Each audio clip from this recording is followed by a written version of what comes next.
तो आज जो चैप्टर स्टार्ट करेंगे उसका नाम है द मास्क और ये इंग्लिश स्टोरी है।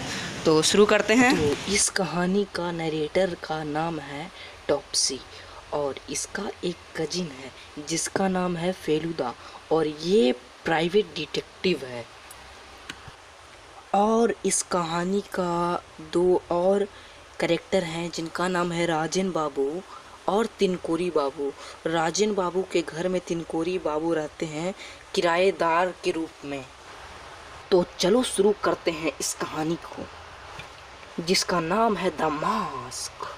तो इस कहानी की शुरुआत होती है दार्जिलिंग से और यहाँ फेलुदा और उसका कजिन टॉप्सी यहाँ नरेटर है और फेलुदा उसका कजिन है जो कि प्राइवेट डिटेक्टिव है।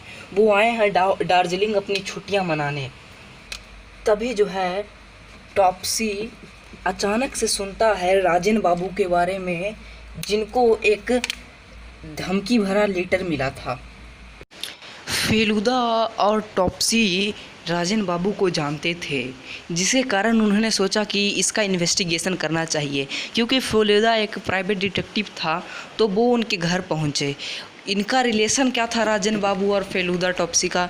तो जो फेलुदा के फादर थे उनका बहुत ही बड़ा मदद किया था राजन बाबू ने एक समय में, जिसके कारण फेलुदा सोचा कि मुझे वहाँ जा कर के उनकी मदद करनी चाहिए। तब फेलुदा और टॉप्सी राजन बाबू के घर पहुँचे। उन्होंने उनके घर को देखा। उनका घर पुराने ज़माने का था, मतलब कि पुराने ज़माने का मॉडल था और घर में जितने भी चीज़ थे वो टूटा फूटा नहीं। पुराने घर का मतलब टूटा फूटा नहीं, पुराने ज़माने का था। उनके घर के अंदर फर्नीचर और साथ उनके लिविंग रूम में मास्क थे जो कि कीमती लगते थे। उन्होंने हाल फिलहाल एक नए चीज़ की शुरुआत की थी जो कि थी पुराने वस्तुओं को रखना जो कि बहुत कीमती थे या फिर कोई रेयर ऑब्जेक्ट को रखना। फेलुदा अब जाता है उनके घर और राजन बाबू और तिनकोरी बाबू जो कि उनके रेंटर थे, तिनकोरी बाबू जो कि राजन बाबू के रेंटर थे, उनसे मिलता है। और साथ में तिनकोरी बाबू का एक स्पेशल वीकनेस है जो कि है कि उनके चीरूट का आदत है। चीरूट यानी सिगरेट समझ लीजिए। फेलुदा जाते ही पूछता है डू यू हैव लेटर, क्या आपके पास लेटर है? तो राजन बाबू अपने पॉकेट से निकालते हैं लेटर को और बोलते हैं ये रहा लेटर।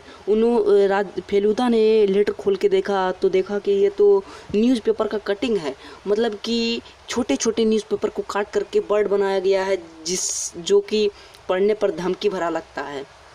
मतलब कि कहने का मतलब है कि वो हैंड रिटन नहीं था। फेलुदा बोला इन्वॉल्व किधर है इसका, उस पर होगा कुछ लिखा हुआ। वो बोलते मैंने बिक दिया। फेलुदा बोलता है क्या किसी पे आपको शक है? राजन बाबू बोलता है नहीं किसी पर शक तो नहीं है। फिर बोलता है कि आपके यहाँ कौन कौन आते रहता है? तो बोलता है कि डॉक्टर पोनी मित्रा आते हैं ओकेजनली जब मैं बीमार पड़ जाता हूँ, और हाल फिलहाल में मिस्टर घोषाल जिनका पूरा नाम मिस्टर अभिनव मोहन घोषाल है जो मेरे घर आना शुरू किए हैं। फेलुदा उन दोनों को सस्पेक्ट में ले लेता है, डॉक्टर पोनी मित्रा और मिस्टर अभिनव मोहन घोषाल। तभी वहाँ पर एंट्री होती है मिस्टर घोषाल की। मिस्टर घोषाल जो हैं वो एक्सपर्ट हैं पुरानी वस्तुओं को, वो बता सकते हैं कि ये वस्तु कितना प्राचीन और कितना वैल्यूएबल होगा।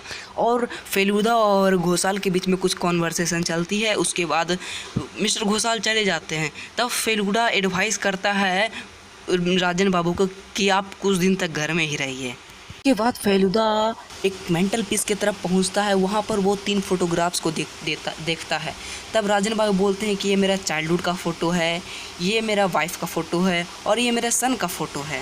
फिर वो सब कॉफ़ी शॉप में मिलते हैं। भुलाइएगा नहीं ये बात कि नरेटर यहाँ पर टॉप्सी है और वही सुना रहा है, तो हर एक जगह एक चीज़ कॉमन होगा, डेट इज़ टॉप्सी।